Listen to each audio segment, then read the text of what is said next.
అధ్యాయం 13వ వాక్యం. ஏசாயா 43వ அதிகாரம் 13వ வசனம் படிப்போமாக. ಭಯಪಡಬೇಡ, ನಾನೇ ನಿನಗೆ ಸಹಾಯ ಮಾಡುತ್ತೇನೆ ಎಂದು ನಿನಗೆ ಹೇಳುವ ನಿನ್ನ ದೇವರಾದ ಯೆಹೋವನೆಂಬ ನಾನೇ, ಎಂದು ನಿನಗೆ ಹೇಳುವ ನಿನ್ನ ದೇವರಾದ ಯೆಹೋವನೆಂಬ ನಾನೇ ನಿನ್ನ ಕೈ ಹಿಡಿಯುತ್ತೇನಲ್ಲ, ನಿನ್ನ ಕೈ ಹಿಡಿಯುತ್ತೇನಲ್ಲ. ಹಲ್ಲೆಲೂಯಾ, హల్లెలూయా, హల్లెలూయా. ఇదే ఈ నెల యొక్క మనకు వాగ్దాన వాక్యము. మన యొక్క దేవుడు మనకి ఏమని సెలవిస్తూ ఉన్నాడు చదవండి. నీ దేవుడనైన యెహోవానగు నేను, నీ దేవుడనైన యెహోవానగు నేను, భయపడకుము, నేను నీకు సహాయం చేసేదనని చెప్పుచు, నేను నీకు సహాయము చేసేదనని చెప్పుచు, నీ కుడి చేతిని పట్టుకొనుచున్నాను, నీ కుడి చేతిని పట్టుకొనుచున్నాను. తమిళ உன் தேவனாய் இருக்கிற கர்த்தராகிய நான் உன் வலது கரத்தை பிடித்து பயப்படாதே, நான் உனக்கு துணை நிற்கிறேன் என்று சொல்லுகிறேன். దేవుడైనటువంటి యెహోవా, మన సర్వశక్తుడైనటువంటి దేవుడైన యెహోవా సెలవిచ్చినటువంటి వాక్యం ఏమనగా, దేవుని కర్తసుల వార్త என்னவென்றால் భయపడవద్దు, నీకు సహాయము చేసేదను, నీ நீ కుడి చేతిని పట్టుకొని ఉన్నాను అని దేవుడు సెలవిస్తూ ఉన్నాడు. వలదు కై పిడితిరుకిన కర్తర్ சொல்லுகிறார். ప్రియమైనటువంటి దేవుని యొక్క జనమా, ఈ వాగ్దానముని దేవుడు యాకోబునకు అనుగ్రహించిరి. இந்த வாగ్దానத்தை దేవుడు యాకోబుకు கொடுத்தார். నేను నీకు సహాయం చేసేదనని యాకోబుతో దేవుడు సెలవిస్తూ ఉన్నాడు. ఉదవి సేవన దేవుడు యాకోబుకు ఈ சொல்லுகிறார். నిశ్చయతను దేవుడు యాకోబుకి అనుగ్రహిస్తూ ఉన్నాడు. இந்த ஒரு నిశ్చయతే దేవుడు యాకోబుకు. అంతేకాదు 41వ అధ్యాయము 9-10 వాక్యాలను కూడా చదవండి. 41వ అధికారం యెషయా 41వ అధ్యాయం 9-10 వాక్యాలు త్వరగా. భూ దిగంతముల నుండి నేను పట్టుకొని గాలి కొనలలో నుండి పిలుచుకొనిన దానా, నీవు నా దాసుడవనియు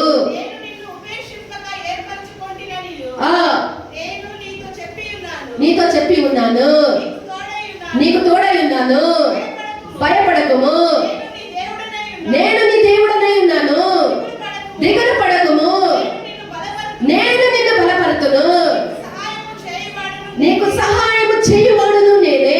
ఇలాంటి ఒక నిశ్చయతని దేవుడు యాకోబునకు అనుగ్రహించిరి.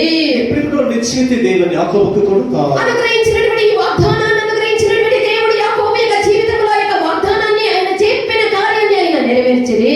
இப்படி சொன்னதுல தேவன் இந்த வசனத்தை எல்லாம் கூட அவருடைய ஜீவிதத்தில் நிறைவேற்றி இருக்கிறார். శత్రువు నీతో యుద్ధము చేయటకు వచ్చినప్పుడు శత్రువు మీద அவன் யுத்தம் செய்யும்போது నీకు నేను సహాయం చేయగలని యాకోబుతో దేవుడు చెప్పిరి.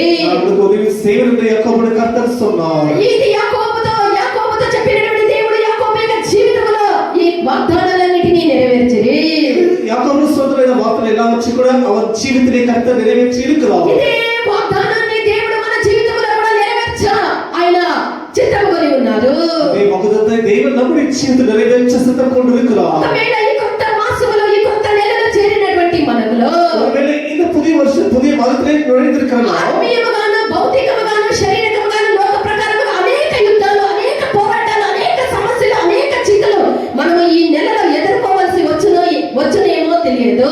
அவைக்கு விதமாகவும் சரி, சரீர பிரகாரமும் சரி, இந்த உலக பிரகாரம் சரி, பல விதமான போராட்டங்களை எதிர்கொள்ள வேண்டியது என்னவோ நமக்கு தெரியாது. అనేక సమస్యలు, యుద్ధము లాంటి పోరాటములు మనకి ఎదుర్కొనవలసి ఉండవచ్చు.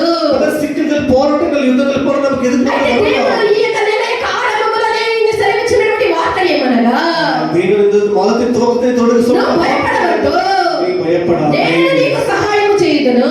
நான் உனக்கு உதவி செய்வேன். ఇది సెలవిచ్చినటువంటి వారు ఎవరు? இதை சொல்லுகிறவர் யார்? సర్వశక్తి కలిగినటువంటి సమస్తమును నిర్వహించినటువంటి దేవుడు సెలవిచ్చినటువంటి వార్త.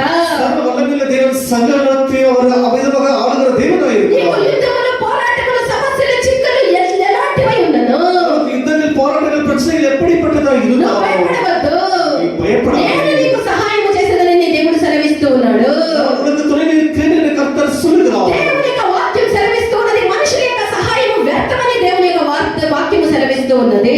கர்த்தருடைய வசனம் சொல்லுகிறது, மனிதனுடைய உதவி நமக்கு விருதமாய் இருக்கிறது என்று మనిషి యొక్క சொல்லுகிறது. సహాయం వ్యర్థమై ఉన్నది. மனிதனுடைய உதவி விருதமாய் నువ్వు ఎంత இருக்கிறது. గొప్ప వ్యక్తిగా ఉన్నను, நீ எவ்வளவு பெரிய மனிதனாய் இருந்தாலும், ఈ లోకములో నువ్వు ఎంత పెద్ద నువ్వు స్థాయిలో ఉన్నను, இந்த உலகத்திலே எவ்வளவு பெரிய இடத்துல இருந்தாலும், శత్రువైనటువంటి సైతాను నీకు విరోధముగా వచ్చినప్పుడు, சத்துருவாகிய சாத்தானுக்கு விரோதமாய் வரும்போது అన్నిసార్లు మనకు సహాయం చేసేదానికి ఎవరు లేనటువంటి ఒక పరిస్థితిలో మనం కనబడుతూ ఉంటాము. சில நேரங்களில் நமக்கு உதவி செய்வதற்கு யாருமே இல்லாமல் நிலைமையில் காணப்படுவோம். ఒకవేళ నీ ప్రాణానికి ప్రాణం ఇచ్చేటువంటి వేల కొలది కావచ్చు. ఒకవేళ మనకి ఉయిరి కొడుకోబడిగా ఆయిరకరకాల నటులను అయితే కలుగుతారు. శత్రువైనటువంటి సైతాను నీ మీద దాడి చేసేదానికి యుద్ధం చేసేదానికి వచ్చినప్పుడు శత్రువుಗೆ సాతాను ಮೇಲೆ ತಾಕದಲ್ಸಿ ಬರಬಹುದು. ఎటువంటి వారు కూడా సహాయం చేసేదానికి వీలు కాదు. எப்படிப்பட்ட உதவி செய்ய முடியாது. అయితే మనకు సహాయం చేయువారు ఎవరు? உதவி செய்கிறவர் మన யார்? భయములని పరిహరించేవారు ఎవరు? எல்லா பயத்தை பரிகரிக்கிறவர் మన யார்? సమస్యలు మన యుద్ధంలో మనకు జయించేవాడు ఎవరు? பிரச்சனையில் நமக்கு உதவி செய்கிறவர் யார்? శత్రువు మన మీద దాడి చేసినప్పుడు మనకు సహాయం చేసేవారు ఎవరు? శత్రువుల మీద తాకుదల செய்வதற்கு உதவி செய்கிறவர் யார்? 146 కీర్తన 5వ వాక్యాన్ని చదవండి. 146 సంగీతం 5వ వచనం படிப்போமாக. ఎవనికి యాకోబు దేవుడు సహాయుడగునా? ఎవరికి యాకోబు దేవుడు సహాయకుడగును? ఎవడు తన దేవుడైన యెహోవా మీద ఆశ పెట్టుకొనున్న వాడు ధన్యుడు. ఎవడు తన దేవుడైనటువంటి యెహోవా మీద ఆశ పెట్టుకొనునో వాడెవరు? ధన్యుడై ఉన్నాడు. హల్లెలూయా. ಯಾವನಿಗೆ ಯಾಕೋಬನ ದೇವರು ಸಹಾಯಕನು యావనికి యాకోబన దేవుడు సహాయకను. ಅವನು ತನ್ನ ದೇವರಾದ ಯೆಹೋವನನ್ನು ನಂಬಿರುತ್ತಾನೋ ಯಾರು ದೇವರಾದ ಯೆಹೋವನನ್ನು ನಂಬಿರುತ್ತಾರೋ ಅವನೇ ಧನ್ಯನು. அவனே தன்யனு. ஹல்லேலூயா. தமிழ்ல யாக்கோபின் தேவனை தன் துணையாக கொண்டிருந்து யாக்கோபின் தேவனை தன் துணையாக கொண்டிருந்து தன் தேவனுடைய கர்த்தர் மேல் தன் தேவனுடைய கர்த்தர் மேல் நம்பிக்கை வைக்கிறவன் பாக்கியவான். நம்பிக்கை வைக்கிறவன் భాగ్యవాన్. హల్లెలూయా. ఎవరికి యాకోబు దేవుడు సహాయకుడో, ఎవరి మనసు యాకోబు యొక్క దేవుడైనటువంటి యెహోవా మీద ఆనుకొనునో వాడు ధన్యుడని యొక్క వాక్యం సెలవిస్తూ ఉన్నది. யாரெல்லாம் யாக்கோபின் தேவனை தன் துணையாக வைத்திருந்து அவர் மேலே அவர் நம்பிக்கை வைத்திருக்கிறானோ அவர் பாக்கியவான் என்ற మన యొక్క దేవుడు ఆపత్కాల సహాయకుడై ఉన్నాడు. தேவன் ஆபத்துக்காலத்தில் நமக்கு சகாயராய் మన యుద్ధములన్నిటిలో ఆయన జయించే దేవుడై ఉన్నాడు. எல்லா விதத்திலும் நமக்கு உதவி செய்கிற தேவன் మన భయములన్నిటిని పోగొట్టే దేవుడు మన దేవుడై ఉన్నాడు.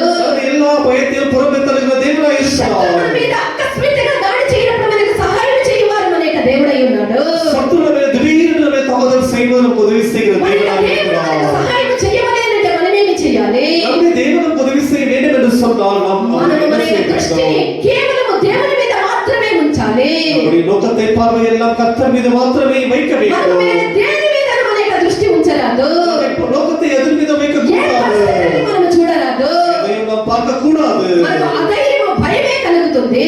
நமக்கு திகில் பயமே ఏ உருவாகிவிடும். మనిషి మీద మనం ఆధారపడరాదు. அந்த மனிதர் மேல ஆதாரப்படக்கூடாது. మనిషి యొక్క సహాయము వ్యర్థమై ఉన్నది. மனிதனுடைய உதவி விருதாவாய் இருக்கிறது. మనకు యాకోబు యొక్క దేవుడు మనకు సహాయకుడిగా ఉండాలి అంటే யாக்கோபின் தேவன் நமக்கு உதவி செய்ய வேண்டும் என்று சொன்னால் మనం మన యొక్క దృష్టిని దేవుని మీద ఉంచాలి. நம்முடைய பார்வை நோக்கத்தை கர்த்தர் மீது மாத்திரமே வைக்க ఇదే வேண்டும். 121 కీర్తన 1వ కార్యములో మనము చూచనవగా அதைத்தான் 121 சங்கீதம் 1ஆம் வசனத்தை நாம் படிக்கும் போது చదవండి. ಕಣ್ಣೆತ್ತಿ ಕಣ್ಣುಗಳೆತ್ತಿ ಪರ್ವತಗಳ ಕಡೆಗೆ ನೋಡುತ್ತೇನೆ. ಪರ್ವತಗಳ ಕಡೆಗೆ ನೋಡುತ್ತೇನೆ. ನನ್ನ ಸಹಾಯವು ಎಲ್ಲಿಂದ ಬರುವುದು? ನನ್ನ ಸಹಾಯವು ಎಲ್ಲಿಂದ ಬರುವುದು? ಭೂಮಿ ಆಕಾಶಗಳನ್ನು ನಿರ್ಮಿಸಿದ ಭೂಮಿ ಆಕಾಶಗಳನ್ನು ನಿರ್ಮಿಸಿದ ಯೆಹೋವನಿಂದಲೇ ನನ್ನ ಸಹಾಯವು ಬರುತ್ತದೆ. ನನಗೆ ಸಹಾಯವು ಬರುತ್ತದೆ. எனக்கு ஒத்தாசை வரும் பர்வதங்களுக்கு நேராக எனக்கு ஒத்தாசை வருகிற பர்வதங்களுக்கு நேராக கண்களை ஏறெடுத்து என் கண்களை ஏறெடுக்கிறேன். அல்லேலூயா. ஹalleluya. కొండల తట్టు నా కన్నులెత్తుచున్నాను. కొండల తట్టు నా కన్నులెత్తుచున్నాను. సహాయము ఎక్కడ నుండి వచ్చును? హల్లెలూయా. సహాయం వచ్చినటువంటి కొండల తట్టు నా కన్నులెత్తుతూ ఉన్నానని కీర్తనకర్త దావీదు అంటూ ఉన్నాడు. எனக்கு ஒத்தாசை வரும் பர்வதங்களுக்கு நேரே என் கண்களை ஏறெடுக்கிறேன் என்று சங்கீதக்காரன் தாவீது சொல்கிறார். మనము కూడా మనకు సహాయం వచ్చినటువంటి దేవుని వైపు మన కన్నులెత్తాలి. அவன் கூட நமக்கு ஒத்தாசை வருகிற அந்த பர்வதத்துக்கு நேரே தான் கண்களை మనకు ஏறெடுக்க సహాయం வேண்டும். వచ్చినటువంటి మన యొక్క దేవుని వైపు మన యొక్క కన్నులెత్తుట అనగా ఏమంటే మన యొక్క నమ్మికనమే, మన యొక్క నిరీక్షణ మన యొక్క దేవుని మీద ఉంచుటే ఉన్నది. நமக்கு ஒத்தாசை வரும் பர்வதத்துக்கு நேராக நம்முடைய தேவனை நோக்கி பார்க்க வேண்டும் என்று சொன்னால் நம்முடைய நம்பிக்கை விசுவாசத்தை அவர் மீது மாத்திரம் வைக்க வேண்டும். మన ప్రతి కార్యమును దేవుని మీదనే మనం ఆశ్రయించుటే ఉన్నది. அந்த எல்லா காரியத்திலும் கர்த்தர் மீது நாம் சார்ந்திருக்க మన வேண்டும். దేవుని యందు ఆశ్రయము కలిగి ఉన్న ఎడల நாம் கர்த்தர் மீது சார்ந்திருக்கும் போது నిశ్చయముగా మనకు సహాయం చేయనటువంటి దేవుని యొక్క హస్తం మనతో కూడా ఉండును. நிச்சயமாக உதவி செய்வருடைய உதவிக்கரம் மீதே இருக்கும். నిశ్చయముగా మన యొక్క దేవుడు మనకు సహాయం చేయుదురు. நிச்சயமாய் கர்த்தர் நமக்கு உதவி செய்வார். ఆ శత్రుని మీద విరోధముగా వచ్చినప్పుడు, சத்துருவுக்கு விரோதமாய் வரும்போது శత్రుని మీద పల విధములుగా విరోధముగా లేచినప్పుడు, சத்துரு பலவிதமாய் உன் மீது விரோதமாய் మనిషి வரும்போது మీద నీ నిరీక్షణ ఉంచి, నీ దృష్టి ఉంచి మనిషి యొక్క సహాయమును వెతకవద్దు.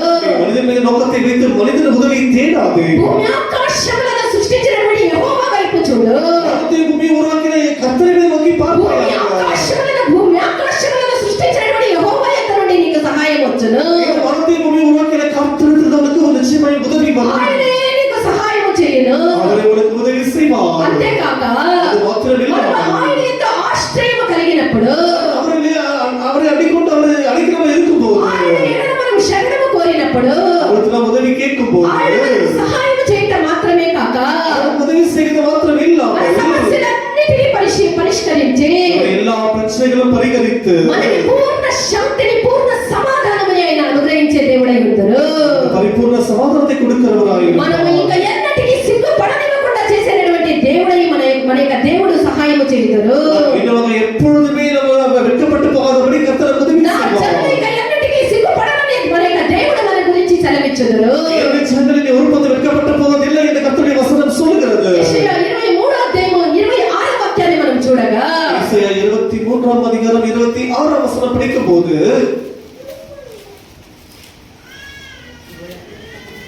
26:3 ఎవరి మనసు నీ మీద 26:3 ఎవరి మనసు నీ మీద ఆనుకొనునో వారిని నీవు పూర్ణ శాంతి గలవానిగా కాపాడు. వారిని నువ్వు పూర్ణ శాంతి గలవానిగా కాపాడుదువు. ఏలయనగా అతడు నీ యందు విశ్వాసం ఉంచి ఏలయనగా ఆయన నీ యందు విశ్వాసం ఉంచి ఉన్నాడు. ಸ್ಥಿರ ಚಿತ್ತನನ್ನು ఆ స్థిర చిత్తరನ್ನು ಶಾಂತಿಯಲ್ಲಿ ನೆಲೆಗೊಳಿಸಿ ಕಾಯುವಿ. ಶಾಂತಿಯಲ್ಲಿ ನೆಲೆಗೊಳಿಸಿ ಕಾಯುವಿ. ಅವನಿಗೆ ನಿನ್ನಲ್ಲಿ ಭರವಸವಿದೆ. ಅವನಿಗೆ ನಿನ್ನಲ್ಲಿ ಭರವಸವಿದೆ. உம்மை உறுதியாய் பற்றிக்கொண்ட மனதை உடையவன், உம்மை உறுதியாய் பற்றிக்கொள்ள மனது உடையவன், உம்மையை நம்பி இருக்கிறபடியால் உம்மையே நம்பி இருக்கிறபடியால் நீர் அவனை பூரண சமாதானத்துடன் காத்துக் கொள்வீர். మీరు அவரை పూర్ణ సమాధానతకుళ్ళు కాத்துకొள்ளுవீர். మన దేవుడు మనకు సహాయం చేసేది మాత్రమే కాకుండా పూర్ణ శాంతి సమాధానంతో ఆయన కాపాడేటటువంటి దేవుడై ఉన్నాడు. தேவன் நமக்கு உதவி செய்கிறது மாத்திரம் இல்லாமல் அவர் நம்மை பூரண சமாதானத்துடன் காத்துக் మన கொள்வார். ప్రతి అవసరత నిమిత్తము, நம்முடைய எல்லா మన தேவைகளுக்காக, ప్రతి కష్టములోను, எல்லா మన கஷ்டத்திலும் ప్రతి கூட, ఇబ్బందిలోను, எல்லா இக்கட்டிலும் మన கூட, ప్రత్యేక బాధల్లోను, எல்லா కష్టத்திலும் கூட, ప్రత్యేక పోరాటములోను, எல்லா போராட்டத்திலும் ప్రతి கூட, ఒక్క కార్యంలో మన మనుషుల యొక్క సహాయమును వెతకక எல்லா காரியத்திலும் மனிதனையே போய் தேடாமல் మనకు దేవుని యొక్క సహాయం కొరకు ఎదురు చూడాలి. கர்த்தருக்கு உதவியை நாம் நாட வேண்டும். నిశ్చయముగా మన యొక్క దేవుడు మనకు సహాయకుడై ఉండి நிச்சயம் தேவன் நமக்கு உதவி செய்கிறவராய் నేను నీకు இருந்து సహాయం చేయగలని దేవుడు వాగ్దానం చేసి దాన్ని నెరవేర్చే దేవుడై ఉన్నాడు. நான் உனக்கு உதவி செய்வேன் என்று கர்த்தர் வாக்குத்தத்தம் செய்திருக்கிறார். అదే యాకోబుతో దేవుడు సెలవివ్వగా அதைத்தான் கர்த்தர் யாக்கோபோடு சொல்லுகிறார். நீ பயப்படாதே, నేను నీకు సహాయం చేసేదనని చెప్పి நான் உனக்கு துணை நிற்பேன் என்று சொல்லி నీతి అన్న నా దక్షిణ హస్తముతో నిన్ను ఆదుకొందునని దేవుడు యాకోబునకు చెప్పిరి. நீதியுள்ள வலது கரத்தில் அவனை தாங்குவேன் என்று கர்த்தர் నీతి சொல்கிறார். అన్న నా దక్షిణ హస్తముతో నిన్ను ఆదుకొందును. நீதியுள்ள வலது கரத்தில் அவனை ఈ தாங்குவேன் என்று వాగ్దానం கர்த்தர் కూడా சொல்கிறார். యాకోబు యొక్క జీవితంలో దేవుడు నెరవేర్చిరి. இந்த வாதத்தை கூட யாக்கோபின் ஜீவிதத்திலே கர்த்தர் நிறைவேற்றினார். ఆదికాండం 31వ అధ్యాయం 3వ వాక్యం మనం చూడగా ஆதியாகமம் 31ஆம் அதிகாரம் 3ஆம் வசனம் படிப்போமாக. అప్పుడు యెహోవా అప్పుడు యెహోవా నీ పితరుల దేశమునకు నీ బంధువుల యొద్దకు తిరిగి వెళ్ళుము. నీ పితరుల దేశమునకు నీ బంధువుల యొద్దకు తిరిగి వెళ్ళుము. నేను నీకు తోడై ఉండేదని యాకోబుతో చెప్పి నేను నీకు తోడై ఉండేదనని యాకోబుతో చెప్పెను. ಮತ್ತು ಯೆಹೋವನು ಅವನಿಗೆ ಅವನಿಗೆ ನಿನ್ನ ತಂದೆ ತಾತಂದಿರ ದೇಶಕ್ಕೂ ನಿನ್ನ ತಂದೆ ತಾತಂದಿರ ದೇಶಕ್ಕೂ ನಿನ್ನ ಬಂಧು ಬಳಗಗಳ ಬಳಿಗೂ ತಿರುಗಿ ಹೋಗು. ನಿನ್ನ ಬಂಧು ಬಳಗದವರ ಬಳಿಗೂ ತಿರುಗಿ ಹೋಗು. ನಾನು ನಿನ್ನೊಂದಿಗೆ ಇರುವೆನು ಎಂದು ಹೇಳಿ ನಾನು ನಿನ್ನೊಂದಿಗೆ నీ పితరుల యొక్క దేశమునకు నీ బంధువుల దగ్గరకు తిరిగి పో, నేను నీతో కూడా ఉంటానని యాకోబుకు దేవుడు సెలవిచ్చిరి. கர்த்தர் யாக்கோபோடு சொல்லும்போது நீ உன் தகப்பன் உன்னுடைய சொந்த ஊருக்கு போ, திரும்பி போ என்று கர்த்தர் சொன்னார். దేవుడు తన కరములతో యాకోబును పట్టుకొని నడిపించి తండ్రి ఇంటికి చేర్చిరి. தேவன் யாக்கோபின் கரத்தை பிடித்து நடத்தி அவருடைய தகப்பனுக்கு திரும்பி నీతి అన్న சேர்த்தார். దక్షిణ హస్తముతో నిన్ను ఆదుకొందును అనగా நீதியுள்ள வலது கரத்தில் அவனை தாங்குவேன் என்று சொன்னார். మన నీతి ఎంత మాత్రమో ఇది కాదు గాని அது எப்படிப்பட்ட நம்முடைய நீதி அதை இல்லாமல் దేవుని போகும். యొక్క నీతి ద్వారా దేవుడు మనల్ని ఆదుకునేటటువంటి దేవుడై ఉన్నారు. தன்னுடைய நீதியாலே நம்மை தாங்குகிறவராக ఆయన నీతి இருக்கிறார். కలిగినటువంటి హస్తముతో ఆయన మనల్ని నడిపించే దేవుడై ఉన్నారు. அவர் நீதியுள்ள கரத்தில் நம்மை தாங்குவேன் என்று சொல்லுகிறார். కావున ఎల్లప్పుడు దేవుడా నేను నీతో నిలిచి ఉన్నది నా నీతి వలన కాదు, అది నీ నీతి వలనే నీ కృప వలనే అని మనం ఒప్పుకొని చేసేవాళ్ళమై ఉండాలి. அதுக்கு நாம் எப்பொழுதும் அறிக்கை பண்ண வேண்டும். கர்த்தாவே, நான் நின்றிருப்பது என்னுடைய நீதி அல்ல கர்த்தாவே, அதெல்லாம் உம்முடைய நீதியாக இருக்கிறது நாம் அறிக்கை பண்ண வேண்டும். మీ దక్షిణ హస్తముతో నన్ను ఆదుకొనమయ్యా అని మనం చెప్పువారమై ఉండాలి. தன்னுடைய வலது கரத்தால் என்னை தாங்கும் என்று சொல்லுகிறவர்களாக இருக்க నీ வேண்டும். నీతిని నాకు నన్ను ఉద్ధరించమయ్యా అని మనం చెప్పువారమై ఉండాలి. உம்முடைய நீதி தான் என்னை விவரமாக பராமரித்தது என்று சொல்ல வேண்டும். అప్పుడు ఆయన కుడి చేతిని చాపి அப்போது அவருடைய வலது கரத்தை நீட்டி తన నీతి వలన మనల్ని ఆయన కాపాడుదురు. நீதினாலே நம்மை காப்பாற்றுவார். ఆయన చేతి నీడను ఆశ్రయించి వారు ఎంతో ధన్యులై ఉన్నారు. அவருடைய கருத்துக்களிலே அடைக்கலம் கொள்கிறவர்கள் எவ்வளவு பாக்கியவான்களாக దేవుని యొక్క చేతి இருப்பார்கள். నీడ நிழலில் அடைக்கலம் புகுகிறவர்கள் பாக்கியவான்களாய் இருக்கிறார்கள். అపాయము రాకుండా ఆయన రెక్కల నీడ క్రింద మనల్ని ఆయన కప్పి కాపాడేటువంటి దేవుడై ఉన్నాడు. எந்த ஒரு அபாயம் ஆபத்து ஏற்படாதபடிக்கு அவர் சிறகின் கீழ் நம்மை மூடுகிறவராக இருக்கிறார். కీర్తన 1వ వాక్యములో మహోన్నతుని చాటున నివసించు వారు సర్వశక్తిని నీడన విశ్రమించునని చెప్పబడి ఉన్నది. சங்கீதம் 91ஆம் அதிகாரம் 1ஆம் வசனத்தில் உன்னதமான மறைவில் இருக்கிறவன் சர்வ உன்னதமானவருடைய மறைவில் தங்குவான் என்ற வசனம் சொல்கிறது. తన అరచేతుల్లో చెక్కుకొని ఉన్నారు కనుక அவர் தன்னுடைய உள்ளங்கையிலே மறைந்திருக்கிறபடியினாலே అపాయము రాకుండా మనల్ని కాపాడి చేయగలముగా ఆయన నడిపించెదరు. எந்த அபாயம் வராமல் நம்மை ஜெயமாய் நடத்தி விடுவார். కనుక ఎందరో మన పితరుల యొక్క జీవితముల్లోనూ எத்தனை முற்பிதாக்கள் ஜீவித்திலே మన పూర్వ పితరుల యొక్క జీవితముల్లోనూ முற்பிதாக்களின் ஜீவித்திலே దేవుడు చేసినటువంటి వాగ్దానాన్ని ఆయన నెరవేర్చి ఉన్నాడు. வாக்குத்தத்தத்தை அவர் நிறைவேற்றி இருக்கிறார். ఆనాడు నెరవేర్చిన దేవుడు అదే కరుణ కలిగినటువంటి దేవుడు నేడు ఆయన జీవిస్తూ ఉన్నాడు.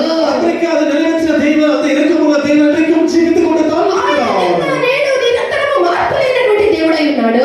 அவர் நேற்றும் இன்றும் என்றுமே மாறாதவராய் இருக்கிறார். ఆ దేవుడు వాగ్దానము చేసి మన జీవితంలో మన పిల్లల జీవితంలో ఆయన నెరవేర్చడానికి సమర్థుడైనటువంటి దేవుడై ఉన్నాడు. வாக்குத்தத்தம் செய்த தெய்வமானவர் நம்முடைய ஜீவித்திலும் சரி பிள்ளைகள் ஜீவித்திலும் சரி எல்லாவற்றையும் அவர் நிறைவேற்றுவதிலே உண்மையுள்ள தேவனாய் ఆయన இருக்கிறார். చేసినటువంటి ఆ యొక్క వాగ్దానముల్లో మార్పు లేనటువంటి దేవుడై ఉన్నాడు. அவர் தான் செய்த வாக்குத்தத்தங்களிலே மாறுதல் இல்லாதவராய் இருக்கிறார். కావున ప్రియమైనటువంటి దేవుని యొక్క బిడ్డ ஆக பிரியமான தேவனுடைய అయ్యో ఈ பிள்ளைகளே, నెలలో అడుగుపెట్టినటువంటి నా జీవితం ఏ విధముగా ఉంటుందో, தேவன் நான் இப்படி தொடங்கின இந்த ஜீவியம் எப்படி இருக்க నేను போகிறதோ, ఎన్ని కష్టాలు, ఎన్ని శోధనలు, ఎన్ని పోరాటాలు, ఎన్ని యుద్ధాలు నేను ఎదుర్కోవాల్సి ఉన్నదో, எத்தனை போராட்டங்கள் எத்தனை கஷ்டங்கள் எதிர்கொள்ள வேண்டி இருக்குமோ, నాకు నేనేమి చేతనని నువ్వు భయపడవద్దు.